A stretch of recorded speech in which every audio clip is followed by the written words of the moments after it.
আসসালামু আলাইকুম সবাইকে Bengali sisters kitchen travel and blog থেকে আমি আজকে স্প্রিং রোল করে দেখাচ্ছি তাহলে কিভাবে করি।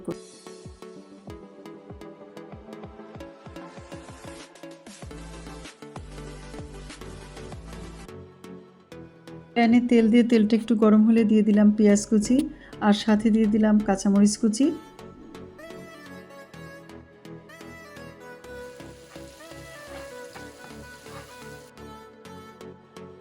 পরে একটু ভালো করে নেড়ে নিলাম, দিয়ে দিলাম চিংড়ি মাছগুলো। দেখতেই পাচ্ছেন ছোট বড় মিলানো আছে এখানে চিংড়ি মাছগুলো। এটা দিয়ে স্প্রিং রোলটা করলে বেশ মজা লাগে খেতে। ভালো করে নেড়ে নিলাম। এটা করতে আসলে এত বেশি সময় লাগে না, একটু নেড়ে পানি বের হওয়া পর্যন্ত আমি ওয়েট করলাম। তারপরে দিয়ে দিলাম গাজর কুচি। গাজরগুলো একটু লম্বা করে কেটে নিলাম। এটা একটু ভালো করে নেড়ে চেড়ে দিয়ে দিলাম গাজর কুচিটা দিয়ে নাড়াচাড়া করলাম, ওয়েট করলাম পানিটা শুকানো পর্যন্ত। হালকাভাবে নেড়ে দিলাম। এই পুরটা আমি বানাচ্ছি, লৌকিয়া বানাবো। এর নিয়ে দিয়ে দিলাম স্বাদ মতো লবণ।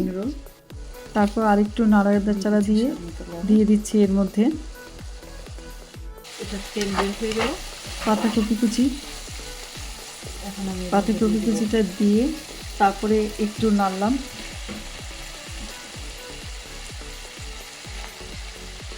এটা আমি একটু বড় বড় করে কেটে নিয়েছি, দেখতে পারলেন সে আমাকে এভাবে একটু বড় করেই কেটে দিল।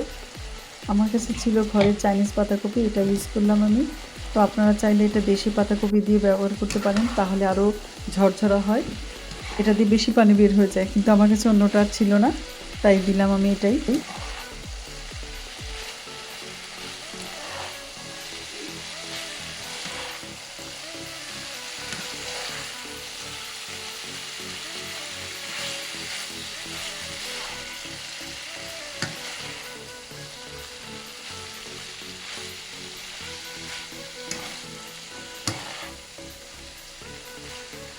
একটু নেড়ে চেড়ে দিয়ে দিলাম ব্ল্যাক পেপারটা, কালো গোলমরিচের গুঁড়ো।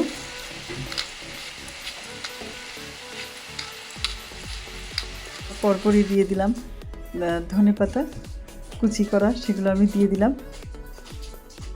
দিয়ে ভালোভাবে নেড়ে নিলাম। আমি চেষ্টা করছিলাম যে হালকাভাবে নেড়ে নিতে, যাতে নরম না হয়ে যায়। আসলে তারপরেও একটু নরম হয়ে গিয়েছে।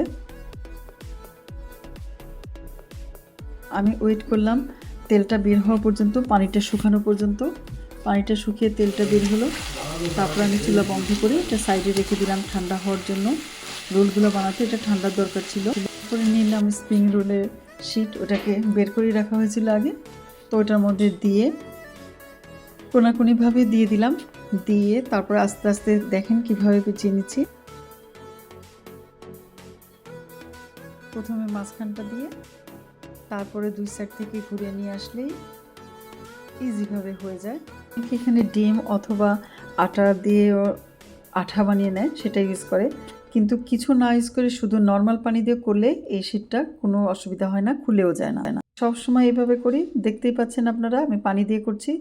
আপনারা পরবর্তীতে পানি দিয়ে করেন, ঝামেলা কম এবং ইজিভাবে তাড়াতাড়ি হয়ে যাবে। দেখতে পেলেন এখন হয়ে গেল আমার মোটামুটি সবগুলো, আর কয়েকটা বাকি আছে, আমি এগুলো করে নেব।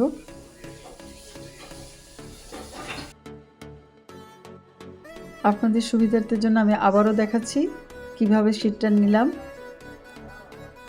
তারপরে কিভাবে বানালাম আর একবার দেখিয়ে দিচ্ছি।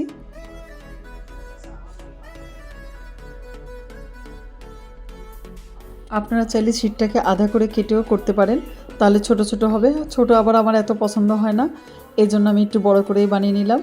যাদের বড় পছন্দ তারা এইভাবে বানাবেন, না হলে দুই অর্ধেক করে মাঝখানে কেটে ছোট করে বানিয়ে নিতে পারবেন।